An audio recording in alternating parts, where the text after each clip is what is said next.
Okay, setelah welcome back to Cikgu Nom tutorial pendaftaran KOKO part kelima saya rasa. Okay, so kalau anda lihat kat sini sebelum ni tutorial sebelum ni ada responses, saya masukkan dua contoh ya. So bagaimana nak lihat kita punya responses, anda hanya klik dekat responses dua ni. Okay, so pergi dekat view responses, anda akan dapat lihat. Okay, tunggu dia loading sebab dia nak proses. So nampak, responses kita akan berada di dalam nampak dia collect username akan berada di dalam spreadsheet macam Excel. So senang kalau kita nak buat sorting dan sebagainya ya. Dan please make sure data ni kita jangan usik lah ya. So kalau kita nak buat sorting tu, kita copy paste, kita buat satu tab baru biar dia di belakang. So anda dapat lihat dekat sini lah kelas-kelas ha. So kelas ni dia ada dua sebab saya buat satu form saja. Kelas ni kalau sesi petang dia akan duduk di kolom F, sesi pagi dia akan duduk di kolom G. So senanglah nanti nak buang kolom dan sebagainya. So nampak data ni ada dash, so dia tak ada problem untuk nombor kad pengenalan. Dia collect ID, dia collect masa pendaftaran, nama penuh pelajar. Okey, lihat kat sini sebab di bahagian anda kena tahu ya. HIJ adalah untuk sesi petang. So kalau kelas sesi petang dia akan duduk sini. Kalau setelah sesi pagi dia akan duduk dekat KLM something macam itulah. Oh tidak sebalik. Lebih kurang macam tu kot. Oh, I know. Okay, apa yang terjadi dengan saya punya form ni adalah saya buat inilah kerja orang yang kurang baik. Sebab saya up and down, saya copy, make a duplicate, so dia kelang kelibut dekat situ sikit. Ada yang duduk sana, saya tak pasti. Tapi tak apa, masa kita sorting nanti anda akan faham bagaimana.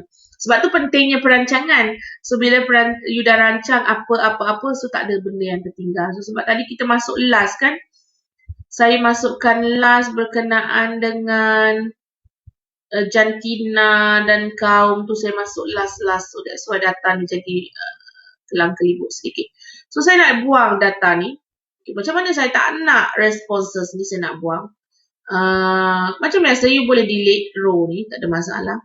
Ataupun kita boleh pergi dekat form kita ni, dekat bahagian responses ni, kita boleh delete all responses. Okay, click all the responses. Kalau kita nak change responses destination pun boleh. Kita tak nak pakai dah link yang tadi, kita nak pakai yang baru. So kita boleh change responses. Kita nak buka tempat baru responsesnya. So klik dekat sini, change responses.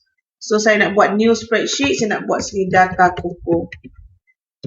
Data daftar KOKO. Okay, kalau tidak dia akan ikut nama form kita. Okay, so saya create satu.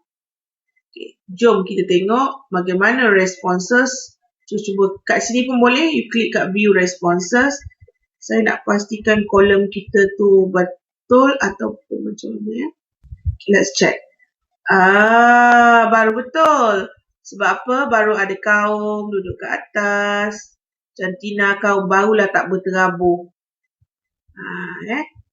So barulah elok sikit kita punya form ni kalau saya isi balik nanti form tu. Okay. So itu adalah bagaimana kita nak extract the data. Okay. So saya cuba masukkan lagi satu responses. Saya pergi kat view. Setiap kali nak masuk responses cubaan, you kena view responses tu baru boleh key in. Okay. So saya nak masuk Alibaba. Buka penalan 001010 dan 101010. Saya suka nombor ni. Lelaki, saya ambil dia Melayu, tingkatan 1, next. So kelas mana? Saya adalah kelas 1D, continue. Okay, kelas apa saya pilih? BM, tanpa PBSM, and then saya buat submission. So saya tutup borang ni, saya pergi balik dekat sini. So nampak automatically terus tulis responses ada satu, and then you view responses. Terus cikgu akan dapat lihat responsesnya. Okay. So sebab dia ada seorang pelajar yang daftar. So dah ada data. Lengkap. Selesai pendaftaran. So, kalau kita nak buat summary, kalau you all dah ada banyak responses, dia akan tunjuk kat sini dah berapa orang respons. So, kita boleh keep updating berapa orang yang dah respon. Daripada menu ni juga kita ada summary of responses ya. Kalau ada banyak-banyak boleh nampak sebab data saya tak banyak. So kalau anda klik dekat summary of responses, beginilah summary yang kita akan dapat lihat siapa pelajar yang telah mendaftar, nombor IC-nya. So cikgu akan lihat dari segi jantinanya ya. Berapa orang lelaki, berapa orang perempuan, dia ni lelaki atau tidak, lelaki atau perempuan yang memilih persatuan apa. So, seorang lelaki mendaftar, kaumnya apa, tingkatannya apa. Okay, so ini sesi petang, ada seorang budak mendaftar. So, kita boleh lihat persatuan mana yang popular, kurang popular dan sebagainya ya. Ini sebab apa? Yang ini adalah dari sebab kita buat form yang berbeza kan.